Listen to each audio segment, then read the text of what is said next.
नमस्कार मैत्रिणींनो, श्री स्वामी समर्थ. कशा आहात? आशा करते स्वस्त असाल, मस्त असाल आणि हसत असाल.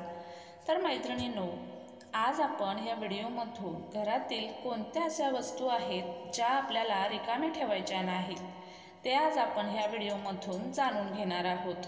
आपल्या जीवनात चढ उतार सुरूच असतात. बऱ्याचदा आपल्या हातात काही पैसा टिकत नाही असं होतं. याला काही वेळा वास्तुदोष जबाबदार असतात. वास्तुशास्त्रात अशा काही गोष्टी सांगण्यात आल्या आहेत की त्या रिकाम्या राहिल्यास आर्थिक संकटांचा सामना करावा लागतो आणि वास्तुदोषही होतो. चला तर मग जाणून घेऊया कोणत्या आहेत या गोष्टी.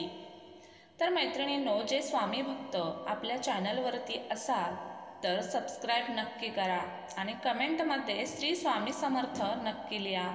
चला व्हिडिओला सुरुवात करूया. जर तुमचे चांगले दिवस अचानक वाईट दिवसात बदलत असतील तर तुमच्या घरातील गोष्टींकडे नक्कीच लक्ष द्या. अनेकदा घरात अशा काही गोष्टी असतात ज्या रिकाम्या राहिल्या की घरामध्ये नकारात्मक प्रभाव दिसू लागतो. वास्तुशास्त्र आणि शास्त्रीय मतानुसार घरात ठेवलेल्या रिकाम्या वस्तूंचा तुमच्या प्रगतीवर दुष्परिणाम होतो.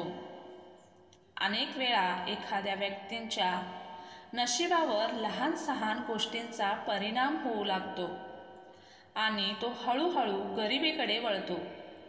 या गोष्टींमुळे आयुष्यात नकारात्मकता येते आणि एकामागून एक नवीन अडचणी येऊ लागतात. म्हणूनच जीवनाच्या विकासासाठी आणि भाग्यवृद्धीसाठी या 5 गोष्टी घरात कधीही रिकाम्या ठेवू नयेत. नंबर 1. धान्याचे भांडे रिकामे ठेवू नका. वास्तुशास्त्रानुसार घरात अन्नाचे भांडार कधीही रिकामे ठेवू नये. जर ते रिकामे होत असेल तर त्यापूर्वी भरा, जेणेकरून ते तुमच्या विकासात अडथळा बनू नये. पूर्ण अन्नधान्य जीवनात सकारात्मक ऊर्जा आणते आणि तुमची समृद्धी वाढवते. यासोबतच अन्नपूर्णेची रोज पूजा करा. अन्नपूर्णा ही धनधान्य, ऐश्वर आणि सौभाग्य यांची देवी आहे. त्याची रोज पूजा केल्याने घरातील भांडार कधीच रिकामे राहत नाही. नंबर 2. बाथरूममध्ये रिकामी बादली. वास्तुशास्त्रानुसार बाथरूममध्ये रिकामी बादली कधीही ठेवू नये. बाथरूममध्ये रिकामी बादली ठेवल्याने नकारात्मक ऊर्जा येते.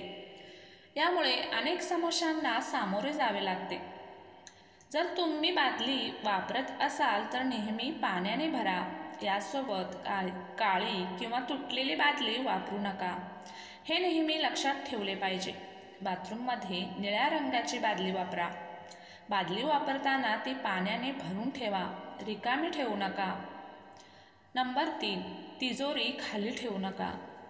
तिजोरी किंवा पर्स कधीही रिकामी ठेवू नयेत, हे नेहमी लक्षात ठेवावे. थोडे पैसे नेहमी ठेवावेत. रिकाम्या तिजोरी किंवा पर्समुळे गरिबी येते. म्हणूनच तिजोरी किंवा पर्समध्ये काही पैसे असलेच पाहिजेत, हे लक्षात ठेवले पाहिजे. हे सर्व एकाच वेळी रिकामे करू नका. यासोबतच तिजोरीत गोमती चक्र, शंखही ठेवू शकता. त्यातून तुमच्या समृद्धीत आणखी भर पडते. नंबर 4. देवघरातील जलपात्र. बहुतेक घरामध्ये पूजास्थान असते आणि तिथे पाण्याची भांडी, घंटा इत्यादी पूजेशी संबंधित गोष्टी असतात. वास्तुशास्त्रानुसार देवघरात ठेवलेले पाण्याचे भांडे कधीही रिकामे ठेवू नये. पूजा केल्यानंतर पाण्याच्या भांड्यात पाणी भरून त्यात थोडे गंगाजल आणि तुळशीचे पान टाकावे. देवालाही तहान लागते असे मानले जाते. पाण्याने भरलेले भांडे देवघरात ठेवल्यास भगवंताला तहान लागत नाही आणि भगवंत तृप्त राहतो. यामुळे घरात सुखसमृद्धी राहते आणि सकारात्मक ऊर्जेचा संचार होतो. दुसरीकडे रिकाम्या पाण्याचे भांडे घर आणि जीवनावर नकारात्मक परिणाम करतात, ज्यामुळे एखाद्याला आर्थिक संकटांचा सामना करावा लागतो. नंबर 5. अपशब्द वापरू नका. आपल्या समृद्धीमध्ये भाषेला खूप महत्त्वाचे स्थान आहे. म्हणूनच जिभेवर ताबा ठेवा. म्हणजे कोणाचाही अपमान करू नका. घरातील मोठ्यांना अशा गोष्टी बोलू नका ज्यामुळे त्यांना मानसिक त्रास होईल. असे केल्याने लक्ष्मी देवीला राग येतो आणि ती आपला मार्ग बदलते.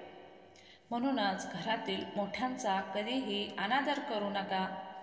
या गोष्टी सदैव ध्यानात ठेवाव्यात की कर्म, शब्द आणि मनाने कोणाचाही अपमान होऊ देऊ नये.